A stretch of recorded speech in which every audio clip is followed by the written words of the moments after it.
Video ini banyak mengandung kata-kata yang mengagetkan. Pakai earphone kalian dan menjauhlah dari keramaian. Hai semuanya.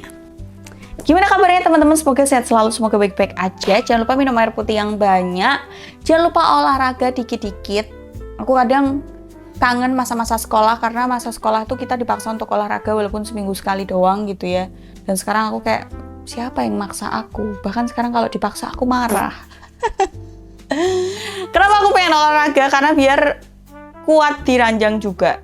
Karena kita harus gantian gitu ya. Kadang cewek yang di atas, kadang cowok yang di atas gitu ya. Kalaupun aku yang di bawah juga, Marcel dengan badan dan tulang sebesar itu juga aku harus kuat dong. Masalahnya kalau dulu tuh aku takut sama guru kan. Sekarang siapa? Sekarang kalau manggil coach juga, karena coachnya kita bayar, coachnya nurut kita lah. Doain aku ya guys, semoga aku punya motivasi untuk olahraga rutin.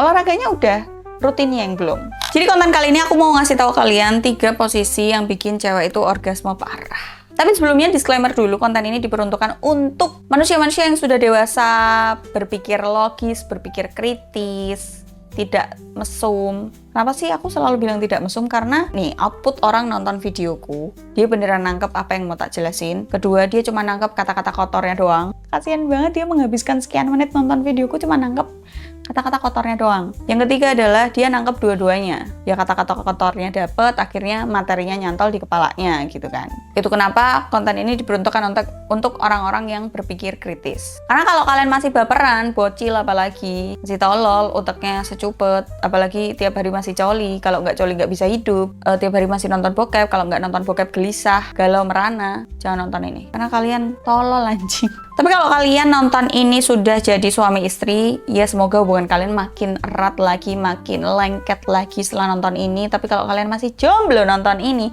tenang, ini bisa jadi bekal buat kalian nanti kalau sudah menikah. Oke, mari kita jujur-jujuran. Banyak wanita yang sudah mengikuti ritme, sudah mengikuti keinginan suaminya, sudah mengikuti keinginan hati dan otaknya juga, tapi nggak nyampe di klimaksnya. Capek iya, puas enggak. Dan itu bukan salahmu sebagai wanita. Masalahnya kenapa banyak orang yang ngejar gerakan, bahkan beberapa orang yang nanya kayak, Badal suka gaya apa, berapa ronde, terus wah gayanya macam-macam nih, gaya favorit apa. Banyak orang tuh fokusnya di gayanya doang, tapi lupa kalau koneksi antar manusianya tuh nggak ada. Kalau masalah gaya sama perek juga gayanya banyak gitu ya. Kalau waktu itu aku ngobrol, wawancara sama PSK ini, ya mereka semakin cepat semakin mereka suka. Artinya kan mungkin 1 atau 2 gaya doang gitu loh. Tapi mereka nggak ada koneksi kan? Jelas lah. Padahal tubuh perempuan itu nggak cuma merespon sentuhan. Tubuh perempuan itu merespon panasnya nafas, kecepatan nafas, suara, arah nafasnya.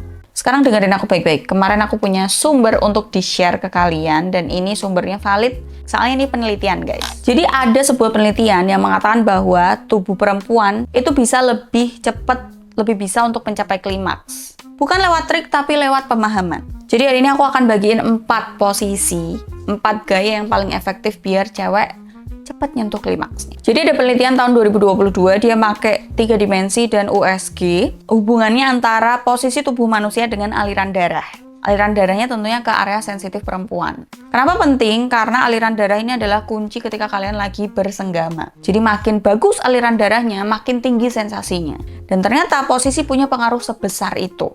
Karena sirkulasi darah yang bagus akhirnya membuat tubuh perempuan itu jadi lebih responsif. Posisi yang pertama adalah cowgirl, di mana ceweknya yang di atas. Bentuknya berarti gini. Mudeng kan? Posisi ini mungkin klasik terdengarnya, tapi ini tuh megang kendali kalau ceweknya di atas. Di sini cewek yang pegang arah, cewek yang pegang ritme, cewek tahu goyanginnya kemana, secepat apa, kapan pelan, kapan kencang. Jadi di sini kekuatannya, ketika cewek ini paham tentang dirinya, paham tentang respon tubuhnya, dia akan ngatur kapan cepat, kenceng ke arah mananya. Dan penelitian menunjukkan bahwa posisi ini itu seimbang. Jadi tekanannya tuh seimbang dan simetris ke arah kewanitaan. Artinya aliran darahnya meningkatnya rata, jadi tubuh meresponnya lebih cepat. Posisi kedua, missionaris. Missionaris mungkin terdengar klise banget buat kalian. Hah? Mbak, aku sering tapi kok aku nggak dapet ya. Missionarisnya ditambahin bantal, jadi di panggul kalian itu dikasih bantal.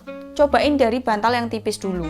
Kalau misalnya kerasa kurang, tinggal ditambahin lagi. Jadi fungsi bantal ini adalah mengubah sudutnya. Yang tadinya mungkin sudutnya 90 derajat, mungkin bisa naik ke 45 atau gimana deh, sudutnya yang tadinya gini bisa jadi gini, bisa jadi gini, bisa jadi gini. Jadi dengan kemiringan yang pas, tubuh cewek itu nggak akhirnya menahan gitu loh, tapi akhirnya tubuh ceweknya tuh ngikutin. Dan di penelitiannya, di posisi ini dengan ditambahin bantal ini, jadi sudutnya berkurang ini, membuat aliran darahnya itu signifikan banget meningkat. Posisi ketiga, duduk berhadapan. Ini posisi yang lebih tenang tapi kuat. Jadi kamu dan pasangan saling berhadapan dan menatap.